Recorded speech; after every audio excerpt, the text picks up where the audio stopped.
მოგესალმებით, თითოეულ თქვენთან გასულმესი მადლობა იმის რომ გამოწერეთ ჩემი არხი, იმის რომ ლაიქებთ და კომენტარებთ, ვინც არ მიცემთ გაგეცნობით მე ვარ კატა. შეგახსენებთ რომ პირადი დიაგნოსტიკის ვიზნა მომწეროთ პირად შეტყობინებაში ამითებულ ნომერზე, რომელსაც უთითებ ხოლმე ვიდეოების ქვემოთ WhatsApp-ზე.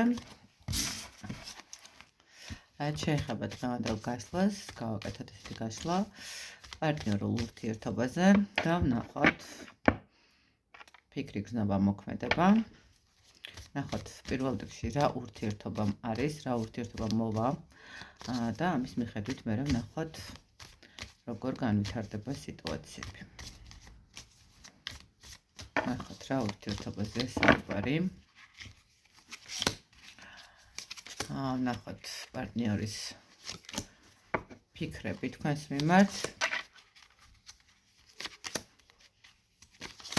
პარტნიორის გრძნობები თქვენს მიმართ.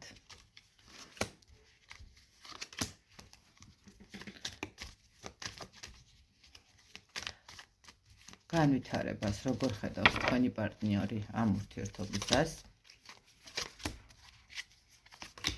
და რეალურად რას იმოქმედებს. ნახოთ რა ურთიერთობაა. ურთიერთობაში არის, ნახეთ როგორი სიტუაცია არის. ურთიერთობა თითქოს არის, მაგრამ რეალურად თითქოს არ არის. რაღაცა ესეთი მომენტი მოდის აქ ურთიერთობის კუთხით. ურთიერთობაში არის შიშები, არის შფოთვები, არის რაღაცნაირად თითქოს ნახეთ მინდა, მაგრამ ნაბიჯის გადადგმა არ მინდა, ხო? რაღაცა ემოციური მომენტები არის, მაგრამ ეს ემოციური მომენტებიც რაღაცა იმპულსურად მოდის თითქოს, ხო? ნახეთ როგორი მომენტი არის. აქ არის ერთი მომენტი ის, რომ ურთიერთობა არსებულია და გაურკვევლობებია და მეორე, იცით როგორი ურთიერთობა უფრო არის, დღეს ვართ ერთად, ხვალ აღარ ვართ ერთად, წადი მოდის მდგომარეობაში რო არის ადამიანი, რაღაცა ეს მომენტი არის, ხო? აი რაღაცა დღეს ვიყვარს ერთმანეთი ერთად ვართ, ხვალ რაღაცა მოხდა ისე რომ გაქრა სიტუაციიდან, აი საქანელაზე ყოფი ურთიერთობის მდგომარეობას უფრო აღვიქვავ ხა აი აქ ამ მომენტში. იმიტომ რომ ნახეთ როგორი რაღაცა არის რეალურად თითქოს ადამიანს აქვს ემოციური მომენტებიც, აქვს ვნებაც, აქვს სურვილიც, მაგრამ ეს რაღაცა ბლოკები, რაღაცა შეიძლება შიშები იყოს, შეიძლება პასუხისმგებლობის არაღების სურვილი იყოს, მაგრამ რაღაცა ბერკეტები მაინც არის ურთიერთობაში, რაც არ გვაძლევს საშუალებას, რომ საბოლოო ჯამში რაღაცა გადავიდეს უფრო მყარ სიტუაციაში, ხო, უფრო რაღაცა სტაბილურ სიტუაციაში, ხო, რაღაცა პერიოდი ეს მონატრება თუ ვნება თუ რაღაცა მოგვაწვება, მოგვინდება ვართ ერთად, მე რაღაცა მომენტში ისევ ანუ არ ვიცით რატო, ხარ ვინც უყურებს ამას, არ იცით რატომ, მაგრამ ადამიანი ისევ გადის დისტანცირებაზე, ხო? კარგით, მისი ფიქრები თქვენს მიმართ.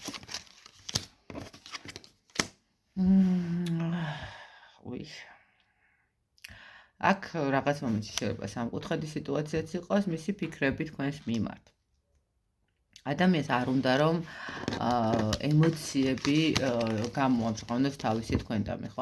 ადამიანი ცდილობს რომ დაიცვას თავისი, ნახეთ როგორი მომენტია, დაიცვას თავისი წითელი ხაზები, ხო? არ გათქვას, არ გამოამჟღავნოს თავისი თქვენდამი გრძნობა, შეიძლება რაღაცა ინტერესი, შეიძლება რაღაცა დაკარგვის შიში, ხო? ანუ ადამიანი რას ფიქრობს თქვენთან ერთობაში, რომ უნდა იყოს, როგორც იცით, აი დისტანცირებული, მოზომილი, დაფიქრებული, ხო? ანუ არ იმპულსურად არ უნდა იმოქმედოს, ხო? თითოეული ნაბიჯი უნდა იყოს რაღაცა გათვლილი და ესეთ გაწონასწორებული, ხო? ანუ საუბარში არ უნდა შეეშალოს სიტყვები. აქ ადამიანი ვერ ვიტყურეთ, სულაც გზობს თქვენთან თავს და რაღაცა ემოციას არ იღებს, ნამდვილად ძალიან კარგი ემოციასაც შეიძლება იღებდეს, მაგრამ თვლის, რომ ურთიერთობა თქვენთან უნდა იყოს, აი როგორ იცით, აი რო იტყვიან გაწერილი სიტუაცია, ხო? 2 საათზე, ამას ვაკეთებ 3 საათზე, ამას ვაკეთებ 4 საათზე. SMS მივწერ 7-ზე, დავურეკავ და 8-ზე დავიძინებ, ხო? აი რაღაცა ეს მომენტი აქვს, ფიქრები აქვს ურთიერთობასთან, რაღაცა იყოს დისტანცირებული და კონდეს ზომიერად დაცული ურთიერთობა.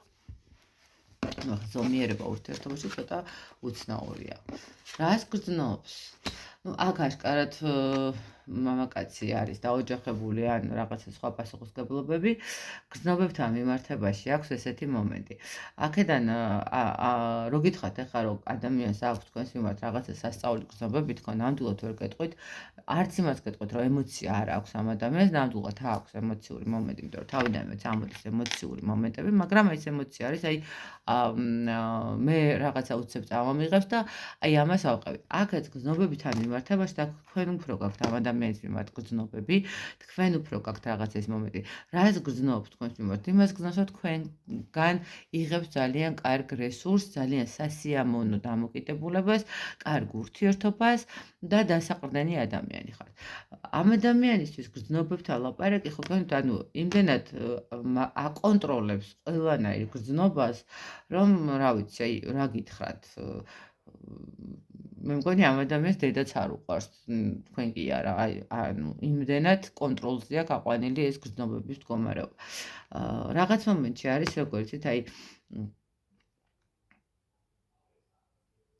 შეიძლება წამოიღოს გრძნობებმა, ხო, აი რაღაცა აყვეს ამ გრძნობების ტალღას, მაგრამ მაშინვე კლავს. აი ზუსტად ის მომენტი, როდესაც უმიზეზოდ არის აგრესიული თქვენს მიმართ, ზუსტად ის მომენტი, როდესაც უმიზეზოდ ხრება, აი ზუსტად მაგ პერიოდში, ესე იგი გრძნობებმა ძალიან წამოიღეს, ძალიან მოუჭირა, ესე რომ ვთქვათ, და ადამიანი ცდილობს, რომ რახან უნდა გააკონტროლოს ეს ყველაფერი. გაწევას, გარიდებას იმისთვის, რომ საბოლოო ჯამში დისტანცირებით კონტროლზე მოყვავს სიტუაცია, ხო? აი რაღაც ეს მომენტი არის. როგორ ხედავს თქვენთან ურთიერთობას? ხო გეუბნებით, აქ აშკარად ორმაგი ურთიერთობა, ანუ მამაკაც ყავს პარტნიორი. როგორ ხედავს ურთიერთობას? თითქოს აქ არის ის მომენტი, რომ ეს ადამიანი აღიქვავს, რომ თქვენ ერთმანეთს ტყუილად არ შეხვედრიხართ, მაგრამ ნახეთ როგორი მომენტი, აქ არჩევანის წინაშე არის სიტუაცია და ხედავს როგორ ურთიერთობას. თქვენს და ისიც.